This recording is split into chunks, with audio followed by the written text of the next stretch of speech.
Hello everyone, this is Shalini, and now we would start our next topic, which is coordination in plants, which is from 10th class science. So, animals have a nervous system for controlling and coordinating activities of the body. अभी तक हमने पढ़ा था कि humans है या जो animals हैं उनके पास क्या है, कंट्रोल एंड कोऑर्डिनेशन के लिए डिफरेंट ऑर्गन्स प्रेजेंट है, नर्वस सिस्टम प्रेजेंट है, जैसे कि ब्रेन है, स्पाइनल कॉर्ड है, रिफ्लेक्स एक्शन के बारे में आपने पढ़ा है, रिफ्लेक्स आर्क आपने पढ़ी है. बट क्या प्लांट्स के पास भी वैसे ही नर्वस सिस्टम और मसल्स होते हैं? तो ये चीज़ हमें फाइंड आउट करनी है. So how do they response to stimuli? तो प्लांट्स कैसे रिस्पॉन्ड करते हैं स्टिमुलस को? ठीक है, स्टिमुलस उनके लिए क्या है? लाइट हो गई, ठीक है, हमने टच कर लिया किसी चीज़ का टच, वो उनके लिए क्या है? स्टिमुलस है. जैसे कि when we touch the leaves of छुई मुई, the sensitive or touch me not plant of mimosa family, ठीक है, मिमोसा पुडिका फैमिली से है छुई मुई, आपको पता होगा. तो जब हम उसको टच करते हैं तो उसके लीव्स क्या करते हैं? आपस में कोलैप्स हो जाते हैं, मतलब बंद हो जाते हैं. They begin to fold up and droop, ठीक है, वो क्या करते हैं? फोल्ड हो जाएंगे एंड ड्रूप कर जाएंगे. ड्रूप मतलब वो बंद कर जाएंगे. तो ऐसा किस लिए होता है? क्या उनके पास वो नर्वस सिस्टम या वो मसल्स प्रेजेंट है? तो firstly the leaves of the sensitive part plant move very quickly in respond to touch, यानी कि वो टच को रिस्पॉन्ड कर रहे हैं. ठीक है, नेक्स्ट देखते हैं. There is no growth involve in this movement. अब इस मूवमेंट में कोई ग्रोथ इन्वॉल्व नहीं है, सिर्फ वो जैसे उसको टच किया वो बंद हो गए. On the other hand the directional movement of seedling is caused by growth. अब जो हम सीड बीज बोते हैं उसमें से प्लांट उगना, वो क्या, वो ग्रोथ को बता रहा है. ठीक है, क्योंकि वहाँ से जो सीडलिंग है वहाँ से आपका न्यू प्लांट ओरिजिनेट होगा, तो वो ग्रोथ को मेंशन करेगा. So if it is prevented from growing it will not show any movement. और अगर उसको हम उगने से या पौधे को बड़ा होने से रोकेंगे तो उसका क्या मतलब होगा? वो कोई भी मूवमेंट नहीं शो करेगा. So plants show two different type of movement. तो प्लांट्स के केस में आपकी two different type of movements होती हैं. कौन कौन सी? One dependent on growth and other independent of growth. ठीक है, तो प्लांट्स के केस में मूवमेंट इस तरह की होती है. नेक्स्ट हम रीड करते हैं इमीडिएट रिस्पॉन्स टू स्टिमुलस. अब एकदम से जो रिस्पॉन्स होता है स्टिमुलस को, ये आपका फिगर में शो किया गया mimosa pudica. Let us think about the first kind of movement such as that of the sensitive plant. Since no growth is involve the plant must actually move its leaves in response to touch. अब क्या है कि since no growth is involve, जब हमें पता है कि कोई ग्रोथ इन्वॉल्व नहीं है, तो plant must move its leave in response to touch, यानी कि वो टच के लिए रिस्पॉन्स कर रहा है. But there is no nervous system, पर उसके पास कोई नर्वस सिस्टम तो प्रेजेंट नहीं है, नॉर एनी मसल टिश्यू, और ना ही कोई मस्कुलर टिश्यू है. How does the plant detect touch and how do the leaves move in response? तो वो कैसे उसको क्या करते हैं? रिस्पॉन्स कैसे करते हैं टच को? देखो, जैसे यहाँ पर ये मिमोसा पुडिका बताया है, उसको टच किया तो वो दूसरी फिगर में वो क्या हो गया? क्लोज हो गया. So if we think about where exactly the plant is touched and what part of plant actually move, it is apparent that movement happen at the point different from the point of touch. बोलने का मतलब जहाँ से आप उसको छू रहे हैं सिर्फ वहीं नहीं वो क्लोज हो रहा है, जहाँ से वो क्लोज हो रहा है वो पॉइंट अलग है. So information that a touch has occurred must be communicated, यानी कि जो इन्फॉर्मेशन हमने जो टच किया उसको वो क्या हुआ? वहाँ से वो दूसरे पार्ट तक कम्युनिकेट हुई, पहुँची. So the plant also use electrical chemical means to convey this information from cell to cell. But unlike in animal, there is no specialized tissue in plant for conduction of information. तो अभी इससे हमें क्या पता चल रहा है कि कैसे ये हमें मूव करता है, कम्युनिकेट कैसे करता है? कि plants use electrical chemical means to convey this information एक सेल से दूसरे सेल की ओर. ठीक है, और जैसे कि हमारे केस में, एनिमल्स के केस में क्या होता है? स्पेशलाइज्ड टिश्यू होते हैं, वो यहाँ पर प्रेजेंट नहीं होते हैं. ठीक है, इनके पास क्या प्रेजेंट है? Electrical chemical means. अब नेक्स्ट देखते हैं. Finally again as in animals some cell must change shape in order to movement to happen. Instead of specialized protein found in animal muscle cells, plant cell change shape by changing amount of water in them. अब देखो यहाँ पर भी difference आ रहा है plant और animal के case में, कि एनिमल्स के केस में क्या होता है, वहाँ पर आपके स्पेशलाइज्ड प्रोटीन होते हैं जो इस चीज़ को करते हैं, ठीक है। बट इन एनिमल के केस में क्या प्रेजेंट है, बट इन प्लांट्स के केस में आपके अमाउंट ऑफ वाटर चेंज होता है, उस वजह से वो क्या करते हैं, स्वेल कर जाते हैं, श्रिंक कर जाते हैं और वो अपनी शेप को बदल देते हैं। तो यहाँ पर आपको समझ आ रहा होगा कि डिफरेंस कहाँ पर अराइज है, वहाँ पर स्पेशल प्रोटीन्स है और यहाँ पर आपकी वाटर कंसंट्रेशन के ऊपर वो करेगा। नेक्स्ट हम देखते हैं मूवमेंट ड्यू टू ग्रोथ। अभी तक तो हमने देखा कि टच के थ्रू वो कैसे रिस्पॉन्ड करेगा, अब हम इसमें नेक्स्ट देखते हैं कि ग्रोथ के लिए वो कैसे बताएगा। तो some plants like pea plant climb up other plants or fences by means of tendrils। अब जैसे देखा होगा आपने, जैसे pea plant है जो मटर का प्लांट होता है, वो क्या करता है, फेंसेस जो भी आसपास हमारे प्लांट्स होंगे या फेंसेस लगाई होगी हमने, वहाँ पर वो क्या करेगा, क्लाइंब अप कर जाएगा। किसके थ्रू क्लाइंब अप करता है, टेंड्रिल्स के थ्रू। These tendrils are sensitive to touch, और ये जो टेंड्रिल्स हैं ये सेंसिटिव होते हैं किसके लिए, टच के लिए। When they come in contact with any support, the part of tendril in contact with the object does not grow as rapidly as the part of tendril away from the object। तो ये क्या बोल रहे हैं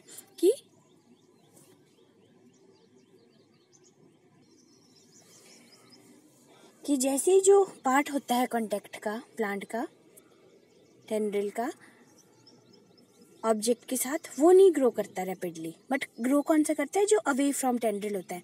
तो आपने देखा होगा कि mostly this causes tendril to circle around the object. तो इस वजह से क्या होता है, जो टेंड्रिल हैं वो आगे से गोल गोल घूम चुके होते हैं ऑब्जेक्ट के। आपने देखा होगा, अगर नहीं देखा होगा तो नेक्स्ट टाइम उसको देखना कि वो आगे से कैसे कर्ल अप हो जाती हैं, ठीक है।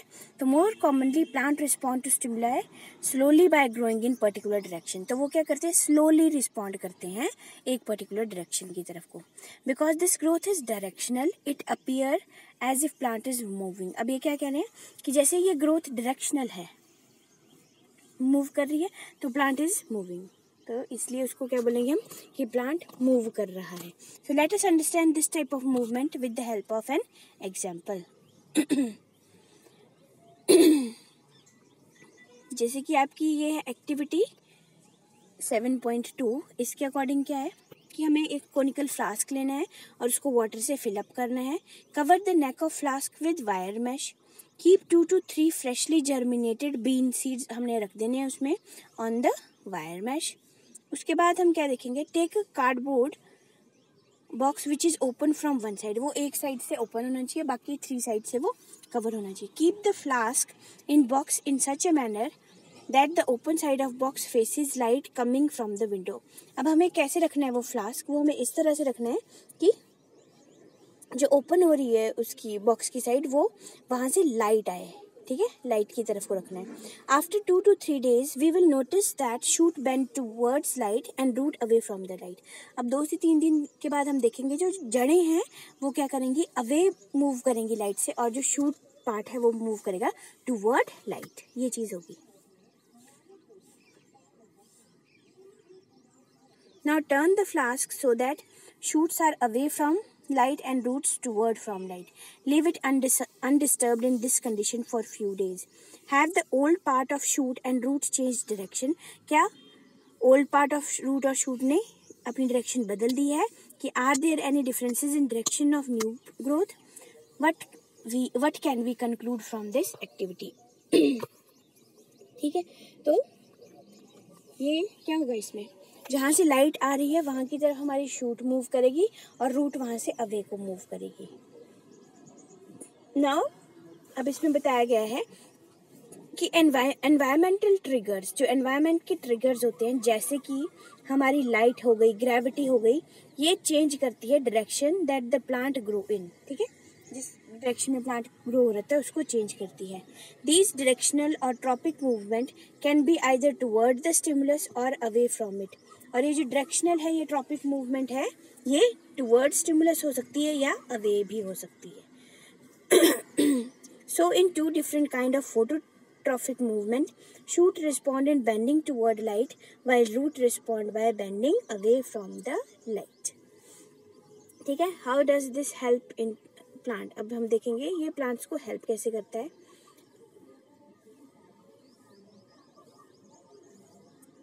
Plant shows tropism in response to other stimuli as well. The root of plant always grow downward while the shoot always grow upward from the earth. तो आपको पता है कि जो जड़ें होती हैं वो मिट्टी में होती हैं और वो नीचे की तरफ ग्रो करती हैं एज कम्पेयर टू जो उसका अपर पार्ट है, एरियल पार्ट है जिसको हम शूट सिस्टम कहते हैं, वो क्या होता है अर्थ से या हमारी सॉइल से बाहर को मूव करता है. This upward and downward growth of shoot and root respectively is responsible to pull of earth or gravity and is geotropism. और ये जो ग्रोथ का पैटर्न है इसको हम जियोट्रोपिज्म कहते हैं.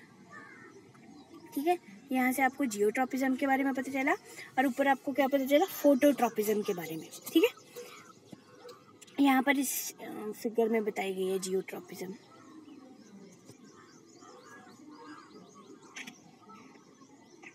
यहाँ ये negatively geotropic and this is your positively. Positively means जो अर्थ की तरफ को मूव कर रहा है एंड नेगेटिव क्यों, ये अवे फ्रॉम अर्थ मूव कर रही है. ठीक है.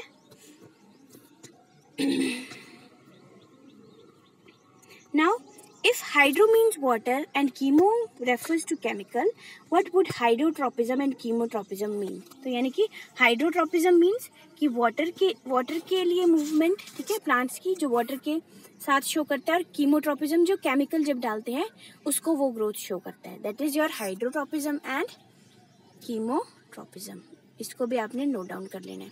Can we think of example of these kind of directional growth movement? One example of chemotropism is growth of pollen tube towards ovule. तो एक एग्जाम्पल आपको यहाँ पर बता रहे हैं कीमोट्रोपिज्म का, growth of pollen tube toward ovule. ठीक है, और ये किस वजह से होता है, जो हमारी पोलन ट्यूब होती है वो मूव करती है ओव्यूल को और वो क्या करती है, पोलन्स ले जाती है ओव्यूल तक. ठीक है, फॉर फर्टिलाइजेशन के प्रोसेस के लिए. तो ये प्रोसेस होता है, केमिकल सिक्रीट करते हैं उसकी वजह से ये प्रोसेस होता है. तो एक एग्जांपल इसका ये आ गया. About which we learn more when we examine the reproductive process of living organism. Let us now once again think about how information is communicated in the bodies of multicellular organisms. The movement of sensitive plant in response to touch is very quick, and the movement of sunflower in response to day or night on the other hand is quite slow. So growth related movement of plant will be even slower. ठीक है, तो जो growth related होती हैं वो slow होती हैं, धीरे धीरे growth वो show करती है. Even in animal bodies there are carefully controlled directions to growth. तो यहाँ तक कि जो animal bodies होती हैं वहाँ पर भी carefully controlled directions होती हैं. Our arms and finger grow in certain direction, not haphazardly. यानी कि जो हमारी आर्म है और फिंगर है वो ग्रो कर रही हैं, तो वो फटाफट से ग्रो नहीं कर रही हैं. तो ये क्या है, ये कंट्रोल्ड मूवमेंट है. ठीक है. So if fast responses to stimuli are to be made, information transfer must happen very quickly. अगर क्या है, फास्ट रिस्पॉन्स चाहिए स्टिमुलस का, तो इन्फॉर्मेशन को क्या है, वेरी क्विकली रिस्पॉन्ड करना पड़ेगा. For this the medium of transmission must be able to move rapidly. और इसके लिए जो मीडियम है जहाँ से वो ट्रांसपोर्ट करेगा वो भी क्या होना चाहिए, ज़्यादा रैपिडली मूव करना चाहिए. Now electrical impulses are excellent means of this. अब यहाँ पे क्या है जी, इलेक्ट्रिकल इम्पल्सेस. हमारे केस में क्या थी, एनिमल्स के या ह्यूमन के केस में थी हमारी nerve impulses.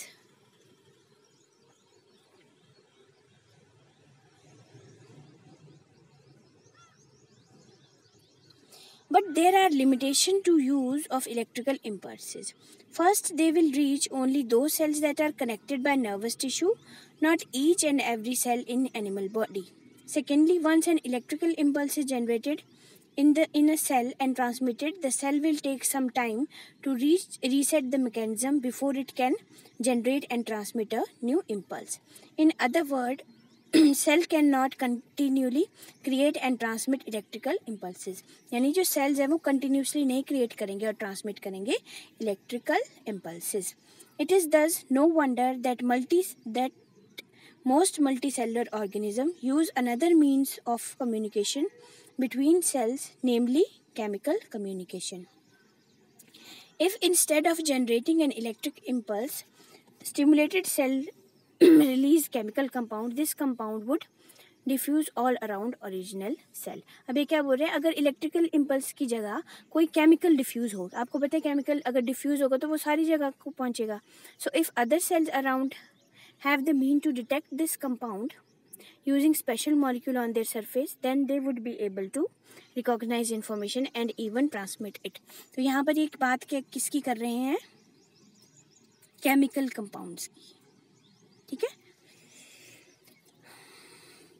This will be slower, of course, but it can potentially reach all cells of body regardless of nervous connections, and it can be done steadily and persistently. These compounds or hormones used by multicellular organisms for control and coordination show a great deal of diversity as we would expect. और ये क्या बताता है, hormones used by multicellular organism for control and coordination, great deal of diversity. ठीक है. तो इस तरह से हमारे एनिमल्स में भी हार्मोन्स होते हैं. जो हम केमिकल कंपाउंड की बात करें वो बेसिकली हैं क्या, वो हार्मोन्स हैं, चाहे वो हमारे केस में है चाहे प्लांट्स के केस में. और हार्मोन्स दोनों में प्रेजेंट होते हैं, ह्यूमंस में भी एंड या एनिमल्स में भी और आपके प्लांट्स में भी. ठीक है.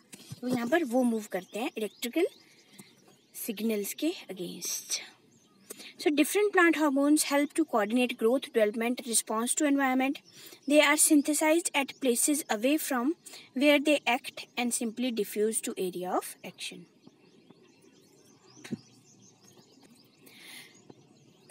Let us take an example that we have worked with earlier. When growing plant detect light, a hormone called auxin synthesized at shoot tip. ठीक है. होता क्या है, जब प्लांट हमारी लाइट को डिटेक्ट करता है तो एक हार्मोन रिलीज होता है जिसको ऑक्सिन कहते हैं. वो कहाँ पर आता है, आपकी शूट टिप पे. और हेल्प किस में करता है, वो सेल की ग्रोथ में.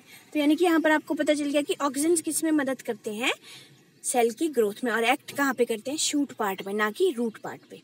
सो when light is coming from one side of the plant, auxin diffuses toward the shady side of shoot. This concentration of auxin stimulate the cell to grow longer on the side of shoot which is away from the light. Thus plant appear to bend towards light. तो उस वजह से क्या होता है, वो plant क्या करता है, बेंड कर जाता है लाइट की तरफ को. Now another example of plant hormones are gibberellins. दूसरे आपके आगे gibberellins like auxins, they help in growth of stem. ये किस में मदद करते हैं, growth of stem में. ठीक है. उसके बाद बता रहे हैं हमारे साइटोकाइनिन्स. ये सारे हार्मोन्स है प्लांट के. Cytokinin promote cell division and it is natural. Then they are present in greater concentration in area of rapid cell division. कहाँ पर होते हैं, जो जहाँ पर आपकी रैपिड सेल डिवीजन हो रही होती है वहाँ पर ज़्यादा प्रेजेंट होते हैं. जैसे कि such as in fruits and seeds. ठीक है. क्योंकि फ्रूट में भी आपकी रैपिड सेल डिवीजन हो रही होती है और सीड्स में भी, क्योंकि सीड ने आगे जर्मिनेट करना है. ठीक है. फ्रूट ने आगे क्या करना है, एम्ब्रियोज फॉर्म करना है. So these are example of plant hormone that help in promoting growth. तो ये आपके प्लांट हार्मोन है जो हेल्प करते हैं इसके लिए, प्रमोट करते हैं ग्रोथ को. But plant also need signal to stop growing. So abscisic acid हमारा नेक्स्ट आ गया. Is example of hormone which inhibit growth and it effect wilting of leaves. ठीक है, पत्तों के झड़ने को. तो अभी तक जो आपने हार्मोन्स पढ़े, ठीक है, एक तो आ गया आपका यहाँ पर ऑक्सिन, फर्स्ट ऑक्सिन, सेकंड आ गया जी गिबरेलिन, थर्ड आ गया साइटोकाइनिन एंड फोर्थ आ गया आपका एब्सिसिक एसिड. ठीक है.